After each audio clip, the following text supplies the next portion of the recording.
ஒண்ணுமே இல்லடா, கார் எடுத்துட்டு போல, சூட்கேஸ் எடுத்துட்டு போல, ட்ரெஸ்களை எடுத்துட்டு போல, சாப்பாட்டுக்கு அரிசி மூட்டை எல்லாம் எடுத்துட்டு போல, ஏன்டா அப்படி போற என்று நகைத்து அவரை ஏளனம் செய்தார்கள்.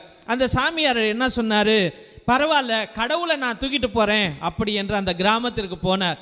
அங்கிருந்த கிராமவாசிகளும் அந்த ஊர் பெரியவர்களும் இவரை பார்த்து, என்னடா சாமியார் புவர் சாமியாரா இருக்கிறாரு, ஏல சாமியாரா இருக்கிறாரு என்று அவரை ஏளனம் செய்தார்கள்.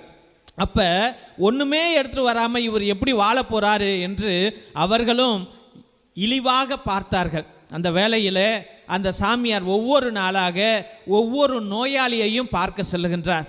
ஒவ்வொரு கஷ்டமான குடும்பங்களிலே, அவதிப்படுகிற குடும்பங்களிலே அவர் சென்று ஆறுதல் சொல்லி அவர்களை ஆசிர்வதிக்கின்றார். பிள்ளைகளோடு விளையாடுகின்றார். யாரெல்லாம் கண்ணீரோடு இருக்கிறார்களோ அவரை கூப்பிட்டு வச்சு ஆண்டவரை பற்றி போதிக்கின்றார். அந்த ஊரிலே மனமாற்றங்கள் வருகிறது. அந்த ஊரில்